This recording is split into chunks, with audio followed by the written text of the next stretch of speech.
welcome everyone. I'm glad to be here in this wonderful old building, one of my favorite things to do research on.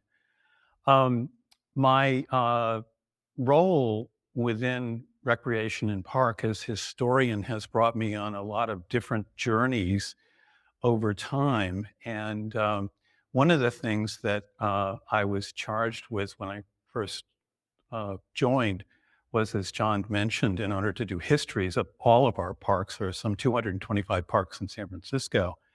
And so I've finished that portion of it, but there are so many other things that crop up in the meantime as being just interesting kinds of things. And I was able to, in 2020, for Golden Gate Park's 150th anniversary, publish a redo of my first book done in 2001 about Golden Gate Park's history. And this was a very much enlarged version, as shown on the left. And then another book has just come out this past month called San Francisco Parks, and they're photographs from the 1890s until the 1980s of all of our parks in San Francisco. I'll be selling those at the end of this tonight. And so Madison Avenue meets Golden Gate Park. I know it's kind of a wacky title, but it all came about when, so I've been doing all this research over the years for Golden Gate Park and started to come across things that had to do with essentially the advertising of Golden Gate Park. Basically something that happens where someone is trying to sell something and make some pocket change, if not more, out of a product that they're selling. And the truth is, Recreation and Park or the city never got a red cent, as far as I know, for any of this stuff that you'll see tonight. And some of it's rather astonishing. But so that what started my journey was a label, a can label that I will show as part of tonight's presentation. That was really the beginning of my collection. And I sought it out for 35 years, this beautiful red label, and finally found one a couple of years ago. And I thought, and I'd come up with that in hand and come up with many other things, of which even John has helped me collect or has loaned for this evening's presentation, among many others, by the way. These examples of things that are really something based in the park. So I'm going to talk first about those kinds of things that are outside the park, and you'll understand what I mean in a minute. Specifically, I'm going to talk about real estate. And this is an 1892 map of Golden Gate Park, and it beautifully shows all of the grid of the districts flanking the park, the Sunset and the Richmond areas, most of which hadn't even been built out yet. There were scattered houses throughout the areas.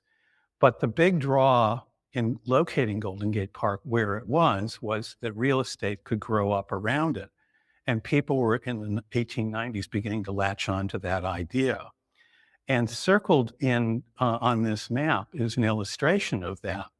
And here's a 1891 newspaper ad for an area known as Parkside.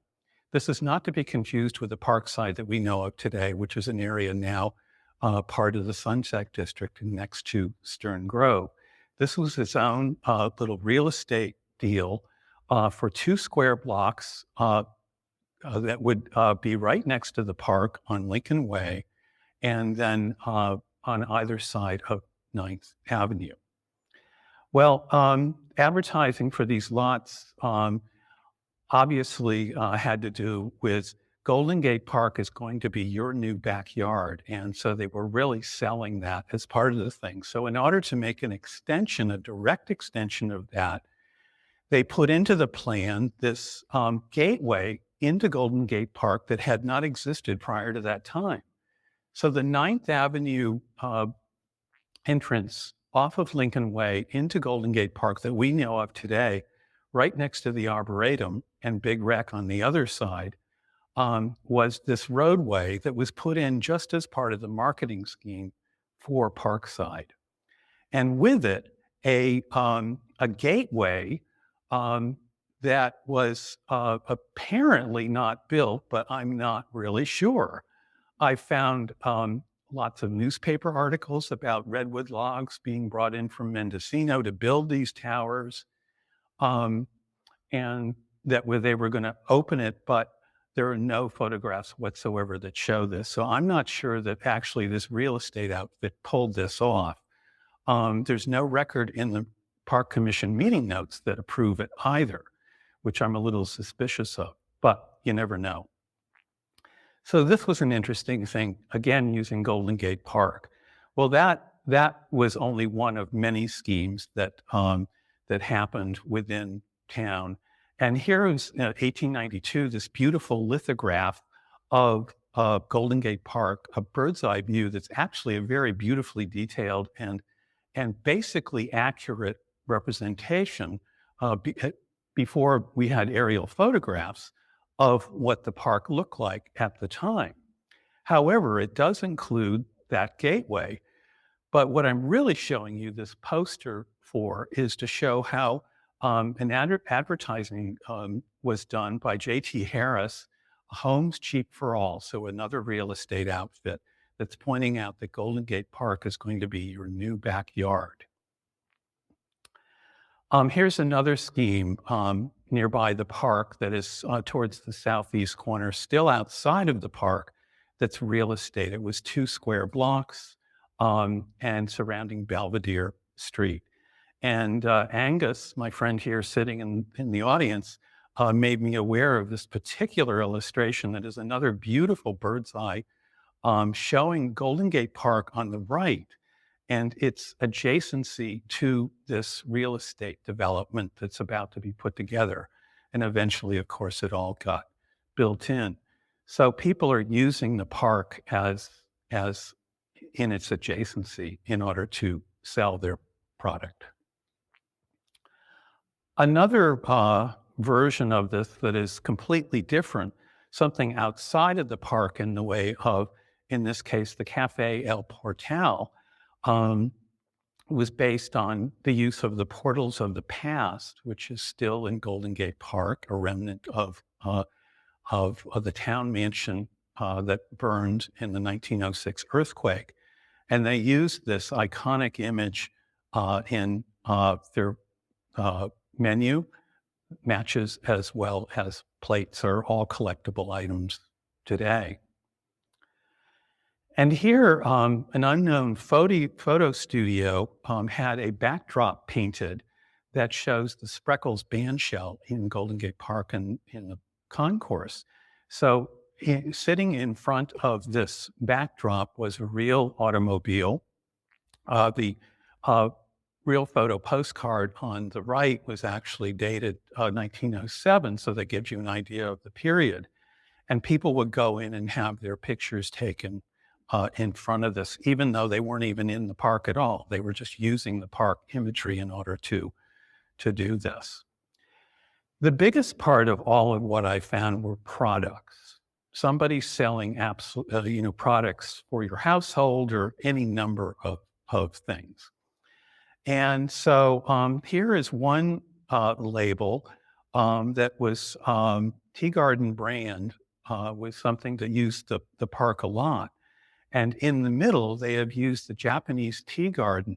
Originally, there were 2 tea houses within the garden, plus the gate. That this is a tea house and gate that you see here, not long after probably 1900 or so. And so they've just taken the photograph and made it a hand-drawn illustration out of it directly from what is a fairly famous photograph from the Japanese tea garden. Well, another company, possibly connected with the previous one, did a similar kind of thing. And this is an old can with some beautiful color lithography on it. That was something that was it was a container for selling syrup, flavored syrup that you think of putting on pancakes today. In those days, they called them drips. They didn't know what we call syrup today was per se. They called it a syrup, but it was called drips. And so you had this beautiful can with this highly colorful lithography of the tea garden.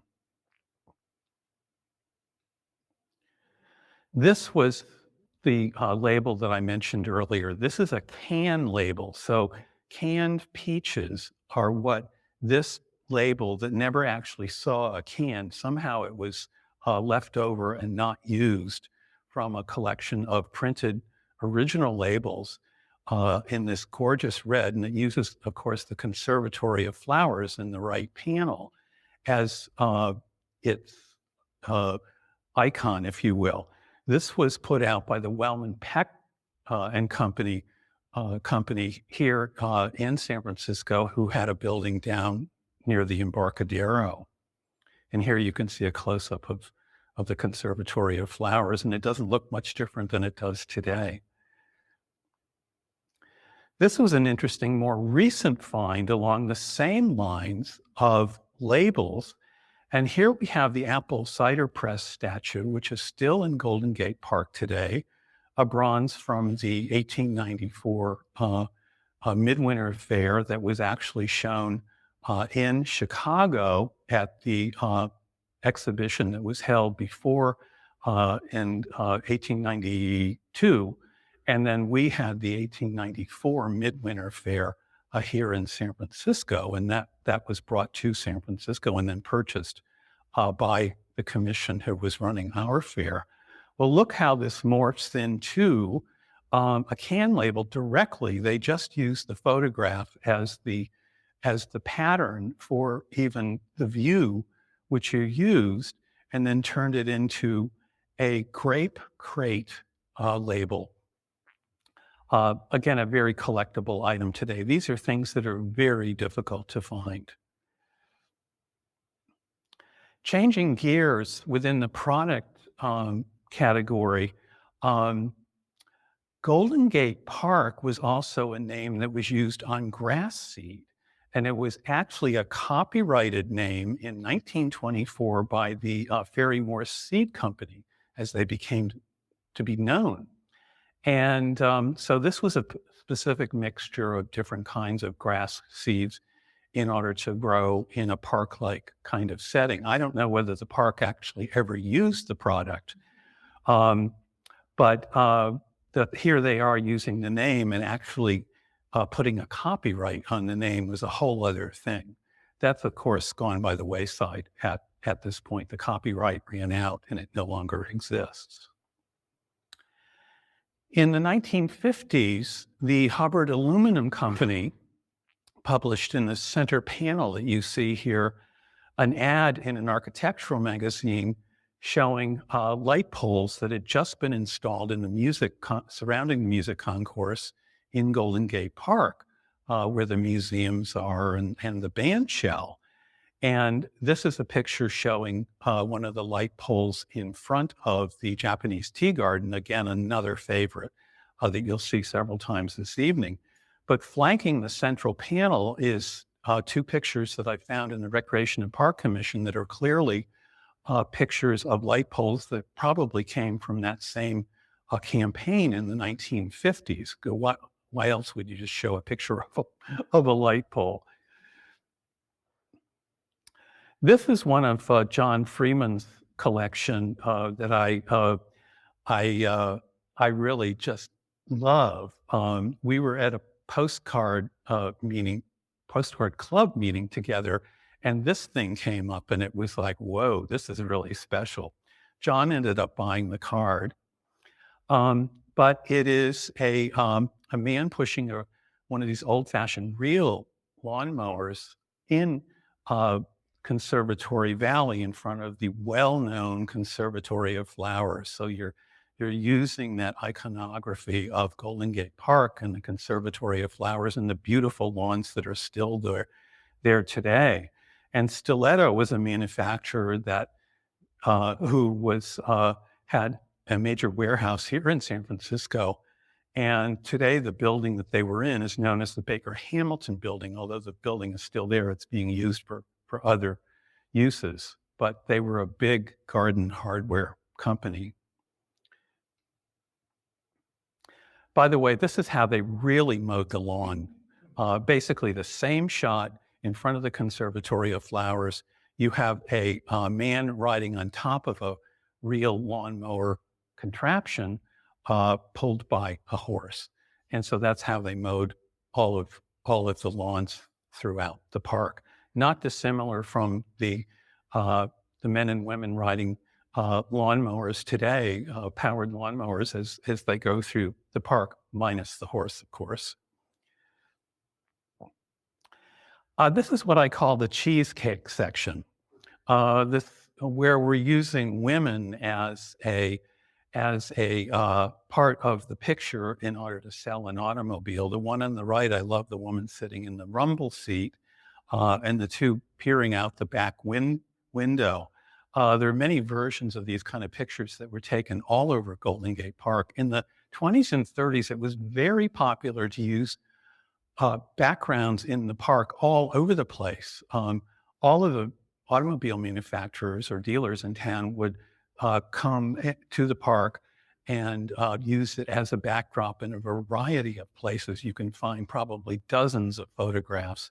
But the one on the left here is in front of the old DeYoung Museum, and the right one is in front of the Arizona Garden. A more recent addition to this is the store called Local Take that has a couple of shops here in San Francisco, currently sells posters and gift cards that are based on this very nice graphic of a bison, otherwise known as buffalo, originally, in Golden Gate Park, and uses that image in order to sell some of their wares. So Souvenirs is another subset of this whole thing. The Japanese tea garden, again, we're back to this. These were little tiny printed paper flags in color that were mounted on little tiny bamboo sticks. And these were inserted into the top of desserts that were served within the Japanese tea garden's tea houses. And so when you went there, this was a little take-home thing advertising the tea garden if you wanted to take it with you. And on the back, then, the flag. Well, there's more. And in the 1970s, this is a collectible item to some people, being a 1970s napkin, printed napkin in two colors of somebody probably brought this home and put it in a scrapbook because it's in fairly good condition, unlike many of the napkins that would have actually been used. Continuing on the whole idea of the Japanese tea garden, this is part of some of the pottery that was used within the tea house section of the Japanese tea garden that was commissioned by Higawara, who was the original caretaker, and he's the one who actually, after the 1894 Midwinter Fair, he was the original manager of the tea garden, and then went on until his family actually lived there until World War II, when the family was taken away as detainees for their Japanese descent. And here's another piece that I've only seen this one time in this eBay ad for another like boat-shaped container that is of the same series. Many of these were sold to individuals here in San Francisco in the 1970s to benefit the John McLaren Society, which was a park watchdog society that was created. Raymond Clary, former historian, was part of that group of people. But these pieces were sold as part of the of a benefit for their group. Another older piece, as best as I can tell, is the museum that was held over from the 1894 Midwinter Fair and went on to be ultimately the basis for the Young Museum that we know today. And so this China piece was then printed with a full color illustration of the original Egyptian style museum. Elongated pennies, another, these things just run the gamut. They're all over the place. These were probably within the Japanese Tea Garden and the Academy of Sciences. It was a little vending machine that you would pull up to and put your quarter into or whatever with your penny. And then the penny would be essentially crushed into this mold in order to do these patterns. The Danbury Mint, a collectible company that was created, I think, around the 1980s in Connecticut, decided to do this whole series of historic police stations across the United States. And it turned out that they chose what we know as the Senior Center today that sits on Fulton Street as one of their examples. So it was modeled in 3D and painted up to look like this miniature version of the Park Station. Going back to a similar illustration that I showed you before of the Midwinter Fair's Fine Arts Museum turned Memorial Museum is a postcard. And postcards are one of my favorite things. It's kind of how I got into Golden Gate Park. I have some 800 old postcards of Golden Gate Park at this point, and I'm nowhere near finished collecting. There's lots of them out there. And so many different companies sold postcards. Cardinal Vincent was one of them. They were doing beautiful color work, a lot of it done in Germany because they had the best lithographers over there. And they would actually be printed in Germany and sent back here. This is a lesser kind of postcard, but it's a kind of trade postcard where it has an illustration of the Conservatory of Flowers. And it's advertising E.S. Denison. I had no idea what this business was, but they do what you call an overprint, like the poster that I noticed, that I pointed out earlier. They do an overprint putting their name, and there was probably a message on the back telling of their services sent to individuals, maybe as a reminder of some product that they may have waiting for them, or as just an advertising piece. Continuing within the postcard vein, a real photo postcard shows some of the play equipment that was manufactured by the C.W. Parker Amusement Company out of the Midwest. And they did a lot of playground equipment during the 20s and 30s. But they also created these postcards from photos illustrating the product, and then these were sent out to the public for a variety of reasons. It shows the spiral slide and whirly-go-round, as they call it, that were located in the Sharon Quarters for Children, which is still a playground, as well as there's another similar one for the double side-by-side spiral slide that was in the Fleischacker playfield that is now the San Francisco Zoo. I've mentioned the 1894 Midwinter Exhibition, and so here's a what I suppose to be a poster that was advertising someone's wares, but it's a beautiful illustration of the fair and how the buildings were juxtaposed to each other. So out of that come many different kinds of souvenirs. At the bottom is a spoon showing the California bear on its handle. And then we have in the spoon itself, the Bonet Electric Tower, which was placed at the center of the entire fair. And then above that are some stamped aluminum coins that these were apparently stamped in the adjacent mechanics industries building, again, illustrating the Bonet Electric Tower. So these were takeaways from the fair. Ian Burke, a friend of mine, has quite a collection of collectibles from the fair. One of them is this rather large silver tray that is engraved, and it is commemorating the California Midwinter Fair International Shooting Festival. So somebody probably received this as a prize or something, um, and there might have been an entire tea service with it or something like that. It was not unusual to have an entire setup with a tea service on a tray as a giveaway for some important event or retirement or something like that.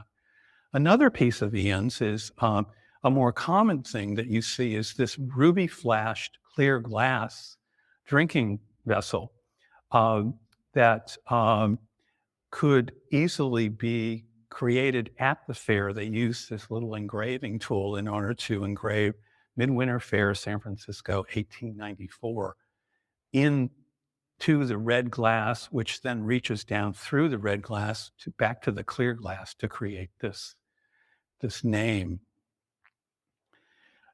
This spawned then a whole bunch of other trade cards. So this one for Sperry's Flour, H.N. Crane from Eugene, Oregon, of all places, is advertising watches, clocks, and jewelry with a bird's eye shot of their own of the Midwinter Fair.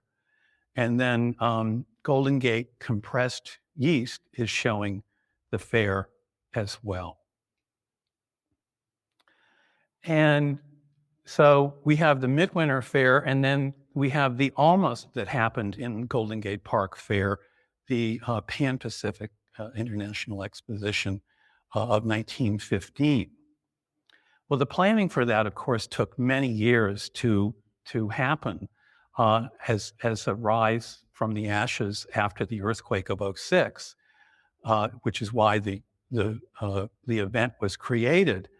But it was thought by about 1911 that Golden Gate Park was going to be part of one of a multi-site exhibition space for the fair. Ultimately, that didn't happen, but that didn't. These postcards were issued sometime between 1911 and a year or two after that, when they still thought that they were needing to kind of boosterize, if you will, the idea that, okay, Golden Gate Park is going to be one of the places where we hold this fair. So you had all sorts of overprints on existing postcards that you could generally buy as blanks, meaning that you just have a picture of the Spreckles Temple of Music, not the overprint with a boost thing on it. But this was advertising that the big fair is coming in 1915. Here's a peculiar one in this whole thing, what I call legacy. And it has to do basically with the aggrandizement of individuals through their donations of monies to the park in order to build a memorial to some person. Probably the biggest and most interesting one in Golden Gate Park came through the Sharon bequest. William Sharon, who had been a senator from Nevada, a very poor senator at that, apparently never attending any sessions at all, was a San Francisco resident some of the time too, and otherwise a bad boy. I'll just leave it at that. But ultimately, in his many bequests he left when he died in 1885, he left a large sum of money to Golden Gate Park to be used as was wished.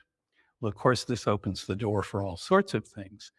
And his high-profile lawyer executors, one of which was his son-in-law, decided that a grand gateway should be built at the entrance of Golden Gate Park, where you see McLaren Lodge today, but dead front of entering the park from the Panhandle, you would see a huge gateway that was to be 190 feet wide, shown at the top here, and built out of white Inyo marble. The design was based on, its precedent was based on something called the chain gate, which still exists in England. That's the bottom picture shown here. That was used because it was a member of Sharon's family through marriages and all. He had this English connection. So it was decided that that would be something that would happen. Well, this gigantic gateway, which was so out of scale with Golden Gate Park in those days, and even today would have been, was going along. And in fact, they ordered the marble and they began construction on the gate. But during this period, the designer and first superintendent of Golden Gate Park, William Hammond Hall, interceded and suggested that, in fact, why don't you build something that's more for the public's greater use and that was specifically towards children, if possible. And that's actually how the Sharon building, as we know it today, came about. Well, the coup de grace was this satirical magazine locally, published locally, The Wasp, came up with this 2-page spread color in their magazine that showed a lambasting, essentially the gateway design, and 22 characters who were peccadillos, essentially, in Sharon's life, things that had happened, bad things that he had done. Many famous people were involved that you see standing here, statuary and other little people peering out from the darkness. And this was the real coup de grace to the gateway going bye-bye. So in fact, they actually had to tear down the gate and start anew. But here you see William Sharon, the keystone of this gateway, is surrounded by all of things that happened during his tumultuous life. Another man of the time period, William Randolph Hearst. If you've ever seen Citizen Kane, it used to be said of the movie, oh no, this wasn't about William Randolph Hearst. And finally it came to be realized, oh yeah, it is, it really is. And it gives you some idea, if you've ever seen the movie, fabulous movie, by the way, of some of his life. But Hearst was really a wheeler dealer, man about town, wanted to be president someday, tried to be president, never made it. But he kept on trying. And he always had these big, grand schemes in order to boost the circulation of his newspapers, one of them being the local San Francisco Examiner. And so in the 1890s, he cooked up this scheme where he asked this fellow named Kelly to go hunting down in Southern California and to trap this grizzly bear. And so that became, with the act completed, became the basis for a story that was done, I think, and it was such a long story. It was done in serial form within the Examiner. And later on, a book was written about Monarch the bear, shown here. And Monarch ultimately did come to Golden Gate Park to live after he had been captured by Hearst's guy, and spent many years in the park in what was known as the Bear Pits, which is near the AIDS Grove as we know it today. Well, the stuffed likeness that you see here was still held by the Academy of of Sciences in Golden Gate Park, but it's not currently being shown. Well, so the Monarch the bear goes to, and by the way, I didn't point out the fact that Monarch of the Dailies was the name of the Examiner, the byword name or whatever you want to call it. So Monarch fulfilled a lot of destiny for Hearst. And here in 1894 is an article talk about Monarch being installed in Golden Gate Park. And a book was later written in order to illustrate the grandioseness of it. Notice the shadow behind the bear image being thrown by the fire that was actually conflating and inflating the bear to be much bigger than, it was a giant bear, but to make it even bigger. Hearst was all behind this. So another monument essentially to Hearst was going to be this bear pit enclosure that ultimately did not happen. It was something that got advertised, of course, in the Examiner, designed by Willis Polk. It was going to be a really rather interesting looking enclosure, but it never happened. For whatever reason, I do not know. I've never been able to figure out what fell through.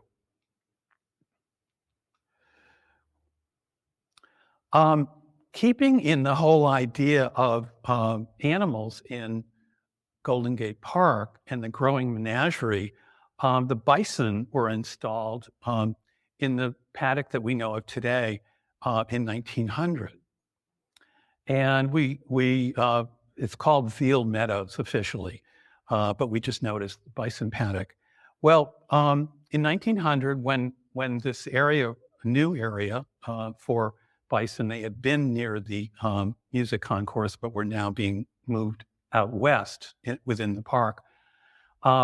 Company came up with the idea of, let's donate a fence for this enclosure, and we'll get our name on it and get some free advertising kind of thing. Well, somehow the park commissioners missed out on the fact that there was going to be some advertising on this whole thing.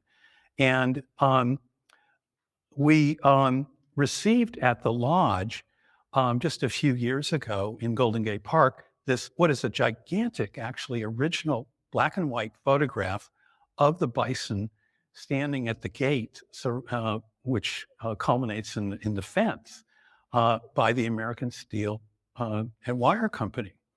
And so, but you'll notice that they put their advertising and name all over surrounding the fence. And apparently the commissioners had missed this. And here it is shown in this aerial view. But John Stanton, who was one of the park commissioners, threw a fit and did so in print in the newspaper, saying he just will not stand for signs. And I don't know whether the lettering was taken down or not, but there are very few pictures of this gate. I'm not sure there are any that show. We don't know whether the lettering survived or not. But somebody else, again, trying to, use the highly visited area. Movies are another thing that Golden Gate Park has been used for. This is an interesting kind of almost sly one. So Paramount Pictures used to have a yearly convention from 1915 into the 1930s in San Francisco. So they would have this greeting, what is known as a floral plaque, placed in front of the Conservatory of Flowers. These kind of things are still done today. And so notice Paramount Convention is spelled out. And this is a postcard you could buy, a real photo postcard that is a collectible today. Well, from an actual movie standpoint, many, many films were filmed in the park over the years. An early one is this 1915 with Fatty Arbuckle and Mabel Normand, Wished on Mabel, set here in front of the Conservatory of Flowers, but it was also took place in front of Alvord Lake with its spouting water fountain. Here we have Mary Pickford, darling of Hollywood, who decided, she had her own production company at this point, and decided to film Dorothy Vernon of Haddon Hall, which was an Elizabethan costume drama, some of it here in Golden Gate Park. What they needed, even though we're based out of Los Angeles, they needed leafy backgrounds, and Golden Gate Park fulfilled that need for them. So there's a lot of scenes around, mostly Stowe Lake in that area. But it was also in the newspapers, you can find actual pictures of her within the same area. A more recent movie was done by Sony Pictures in 2005, Memoirs of a Geisha. Now, this one you would never know was filmed in Golden Gate Park unless somebody told you or showed you the actual evidence, because they're fairly fleeting scenes that are mixed with other scenes that are actually mostly taken in Japan. But they chose Golden Gate Park because it had just the right backgrounds and kinds of, there's a red pagoda in one of the scenes as well. This was a curious find. So here we are in the children's playground at the Sharon building at the Carousel. And we have this multicolor painted columns from the 1960s. This is not done for the movie. This was actually, at the time, a big deal. Psychedelia was all the rage, and everything, including the ACT Theater downtown, had painted their lobby with similar colorations, which were discovered when they were renovating the building several years ago, and they were testing the paint colors by going through the layers, and they found all this multicolor stuff, and they found that there was a show, Hair, was presented at the theater. So it wasn't uncommon, but this is the only picture I've ever seen, a color picture showing the multicolor that had been painted on the Carousel. I can't imagine that having been done today. But the movie Revolution was actually about a documentary about all the hippies and the hippie movement going on in the Haight. Travel was another thing. Southern Pacific Railroad in 1900 issued this postcard, which is essentially an overprint of an existing postcard image. Another railroad, Overland Railroad route, used their menu as part of, here's the carrot at the end of your journey that you can go see all the rhododendrons at Rhododendron Island in Golden Gate Park. This is not far from the Bison Paddock, and in the background of the building is the Model Yacht Club. Beautiful picture. And then more recent airline travel posters for San Francisco from United Airlines, and then the conservatory is shown for American Airlines within that illustration. Tour buses, something that we still see today, were something that were part of a postcard in this case. So it's part of the Argonaut Hotel that was downtown, and they would do these tour buses that would travel as part of their journey through Golden Gate Park, something that's not even allowed today. Another John Freeman find was this great collectible of a fold-out tour bus itinerary that has a visual clue to all of the places you're going to go within the city of San Francisco. Think of doing a 49-mile drive. Well, essentially, that's what this Pacific Sightseeing tour was, in what they called rubberneck wagons. They were big truck chassis that were converted to seat a lot of people, open air, no seat belts, no nothing. But people got a direct contact with the park when they were here, because they were really in it in these rubberneck wagons. Well, that's my talk. It just gives you kind of an overview of the many things I found. There's a lot of other things. I could almost do a part 2 at this point that shows all the different kinds of things that advertised and were about Golden Gate Park. And I just want to give a plug for books that I'm going to be selling at least one of, and that's the Golden Gate Park book that came out in 2020 that I have copies of here with me tonight for $60. And then another book that has just come out, I don't have copies of that, San Francisco Parks, that is photographs of all of our parks in San Francisco. So I think that wraps it up for us. John? Thank you. Drew.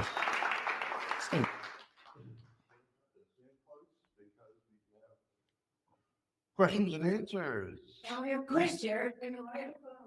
All right, so our other Chris is got the microphone. And you have a question, just give me a nod or whatever.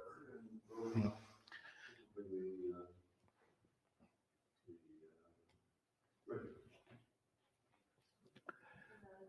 That was very good. I'm curious as to what you know about this McLaren group.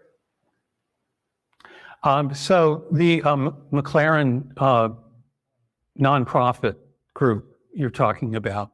So it was a watchdog group that had there was a lot of problems with Golden Gate Park being vandalized and just a lot of trouble.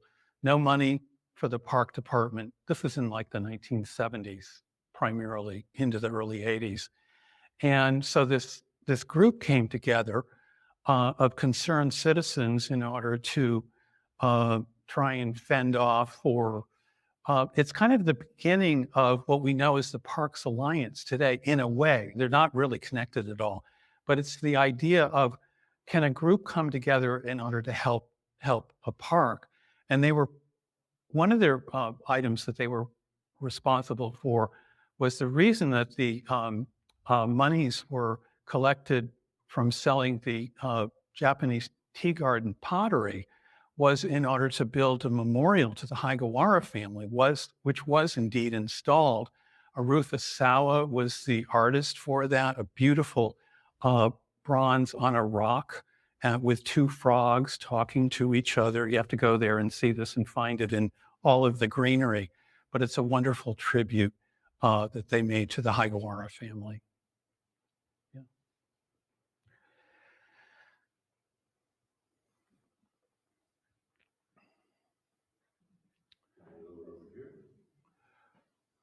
You mentioned that to your knowledge there was no profit to the park itself from all this advertising. Has that changed? Has there been, Yeah. I mean,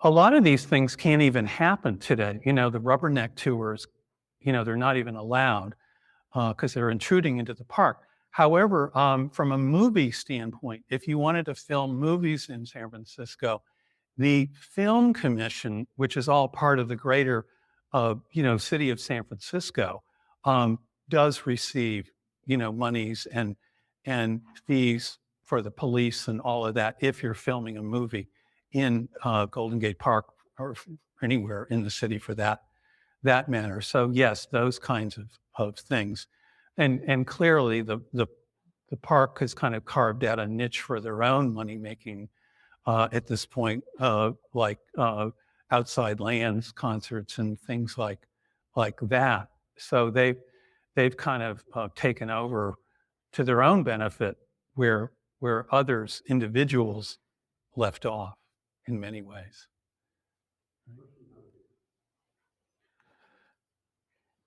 When I think of Golden Gate Park and I compare it to some of the landmarks in New York City, such as see these people with these miniature versions of the Statue of Liberty or something like that. They're other than the light tower from the 1894 fair, I don't think there really is kind of a landmark structure that would be appropriate for mass marketing of kind of a miniature version of structure within the park. So it would have been harder for people to market something that would be distribution to Well, the listen to tourists. this.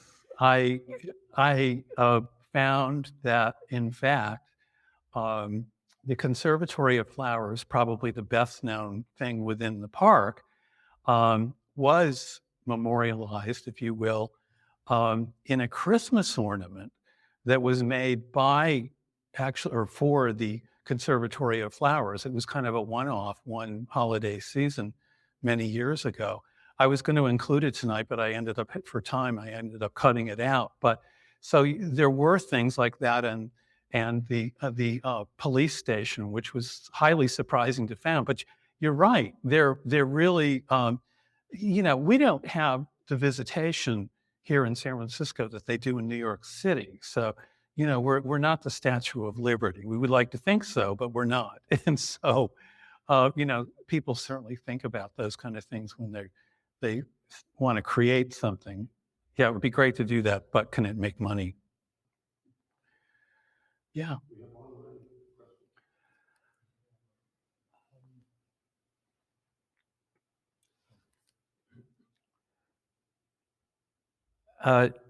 Question, and forgive me if you mentioned Kezar Stadium. Is Kezar Stadium technically inside of the park? Yes. And was there not a tremendous amount of revenue generated, by the games that were there? And did the city benefit from any of that? I don't know exactly to what extent. The answer is yes, but I don't know to what extent. When Kezar was active for football, professional football, that was a whole different thing. But I'm not sure that they recognize today. That didn't get named Kezar because somebody bought up the rights. It was only because somebody had originally donated the money in the 20s, kind of thing. It was a different atmosphere then than it is today, unlike 3Com buying up the rights to Candlestick Park when they did at the time, and then it morphed into something else until it was finally gone. So I don't know the exact answer to your question, but I'm sure there was something in there. And Fred, one of the park minutes from the beginning, and if anybody know, in park minutes. Yeah, the park minutes usually get into quite a bit of detail about monies expended as well as coming in. And so I always go there first. It isn't always the case, but it's certainly a place to look. And when you start getting into the 50s and 60s, the organization starts getting bigger, and it may have had fairly different connections that I know of about how monies were translated and all of that. Because we also had, in a parallel situation, Candlestick Park, which was certainly was a Rec and Park property, and certainly there was some remuneration from that to the city.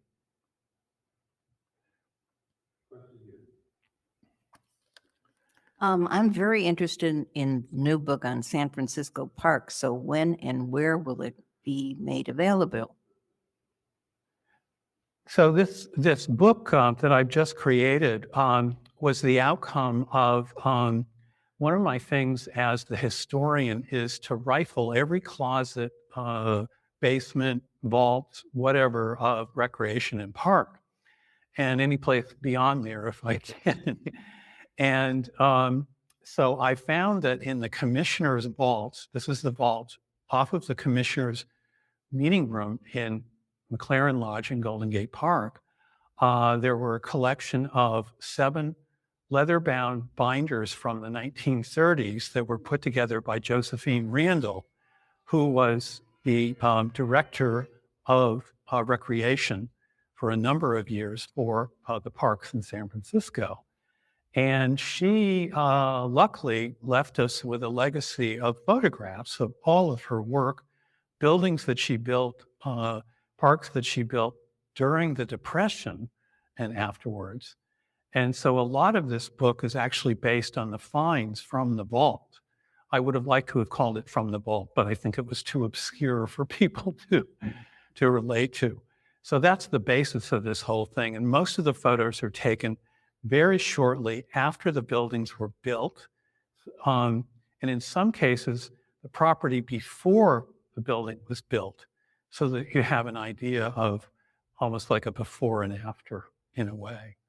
So the book right now it's just come out, so it's finding its booksellers at this point, but it is available at the Botanical Garden bookstore, and where you can buy plants as well, and other things. As a sneak peek, what is the scene of Alta Plaza Park? I'm sorry, I couldn't hear you. What scene is Alta Plaza Park depicted as? I'm not sure that Alta Plaza is within the book, if that's what you're asking. Oh, no. Yeah, this was not a all-encompassing book. It was a book of pictures that what I found, and I was limited to original photos only. I could not use things, the publisher would not allow me to use things that had been previously copied. It's just a restriction of how they work. So I had to stick with what I found. So I couldn't cover every park within the system, but there's 220 pages with 4 photos each. So I still covered quite a bit. But Alta Plaza did not end up getting covered because there was nothing that was actually built out in that, in the period of when the pictures were taken. All of that had been created way before then, with the terraces being built around the turn of the century, designed by John McLaren, and other things, things that might have happened up there, the museum that Alma Spreckels wanted to build but didn't, among other things that didn't go into the park. So I was limited by the restriction of the photos I could use.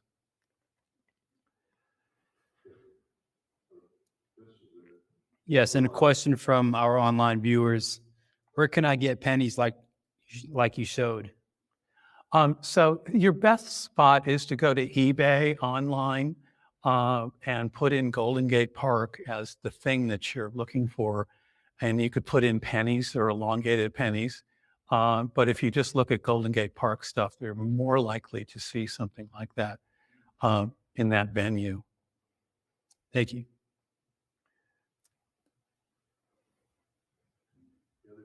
One more.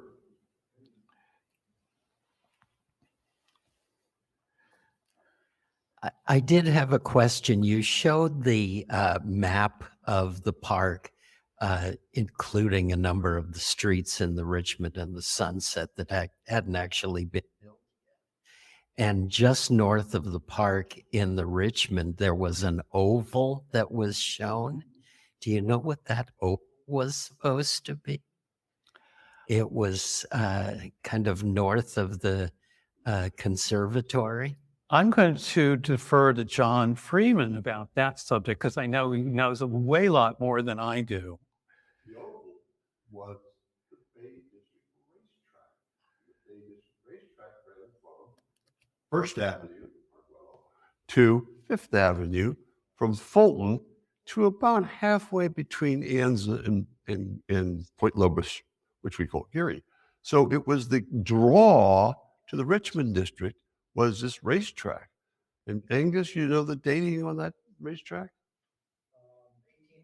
1870s it opened, 1894 it closed. And so that was the draw for some of the transportation that came out to the Golden Gate Park. There was also from the Sunset side, there was another rail line and so forth, and that took you to the beach. But yes, that's called Bay District Racetrack. Look it up, and you'll find Angus's article. That's it. All right, I think we're let me wrap it up and thank Chris for